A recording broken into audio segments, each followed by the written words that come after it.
অনেক বেশি, মানে একটা ছেলে জুয়াড়ু হলে ওই পরিবার শেষ, একটা ছেলে মাদকাসক্ত হলে ওই পরিবার শেষ। এক সমাজে একজনই যথেষ্ট একটা সমাজকে নষ্ট করার জন্য মাদকাসক্ত হওয়া, ঠিক কিনা? একটা সমাজ, একটা মহল্লা, একটা দেশ শেষ করে ফেলতে পারে জুয়াড়ুরা। একটা প্রতিষ্ঠিত ব্যবসায়ী, ভালো চাকরিজীবী, সম্মানিত ব্যক্তি, শিক্ষিত, কিন্তু মাদকাসক্ত হয়ে গেছে। শুধু দেশে না, বিদেশেও যায়। যদি কথা কই ভেঙে পড়বে দই। কি বলেন? যদি কথা কই ভেঙে পড়বে দই। যত ক্ষমতাওয়ালা বেশিরভাগই নেশাগ্রস্ত, যত পাওয়ারওয়ালা বেশিরভাগই নেশাগ্রস্ত, ঠিক কিনা? নেশাগ্রস্তরা ওয়াজ করে নেশা কমাইতে পারবে না, বরং বাড়বে। বাবা যদি বিড়ি খায় তো তার ফলা সিগারেট খাওয়া শিখবে। কি বলেন? বাবা যদি গাঁজা খায় তো তার ফলা আরো কঠিন কিছু খাইব। প্রিয় ভাইয়ের আমার, 250 বছর ধরে শোনেন ঐতিহাসিক কথা। আমরা পত্রপত্রিকা দেখি, বিভিন্ন আর্টিকেল দেখি।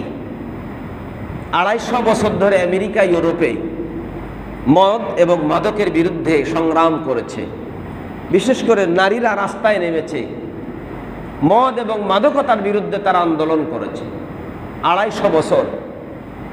পরিশেষে 1920 সালে আমেরিকাতে রাষ্ট্রীয়ভাবে মদ নিষিদ্ধ করা হয়েছে। 1920 সালে। কিন্তু ব্যবসায়ী এবং মাদকাসক্ত যারা, তারা আন্দোলনে নেমেছে, রাস্তায় নেমেছে। 1933 সালে আমেরিকার গভর্নমেন্ট আবার বাধ্য হয়ে সংবিধানে মদ পাশ করিয়ে দিয়েছে। কি হইল? হইল না? মদ নিষেধ হইল না, নিষিদ্ধ হইল না। এখন মাদকাসক্তই তারা থেকে গেল। পশ্চিমা বিশ্ব দেখেছে মদ বন্ধ করা যাবে না, এই জন্য তারা ওয়ার্ল্ড হেলথ অর্গানাইজেশন নামে একটি সংস্থা করল। কি করল? বিশ্ব স্বাস্থ্য সংস্থা, হু।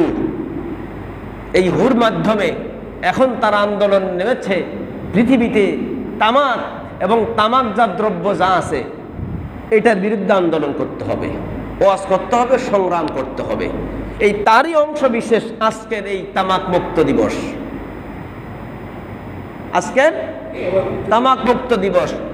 ওয়ার্ল্ড হেলথ অর্গানাইজেশন, বিশ্ব স্বাস্থ্য সংস্থার জরিপে দেখা গেছে পৃথিবীতে 3.5 মানুষ, সমগ্র পৃথিবীর মানুষের গড় করে 3.5% মানুষ এই তামাকজনিত কারণে অসুস্থ।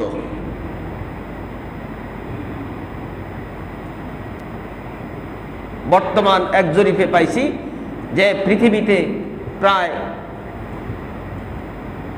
65 মিলিয়ন মানুষ অসুস্থ এই তামাকজনিত কারণে, যাকে বাংলা হিসাব করে 8 কোটি পাওয়া যায়। 8 কোটি মানুষ এই তামাকজনিত কারণে অসুস্থ। আমাদের দেশের তামাক কোম্পানিরা তারা কিন্তু সংবিধিবদ্ধ সতর্কীকরণ দেয়, দেয় কি না? কিন্তু কে কার ওয়াজ শুনে?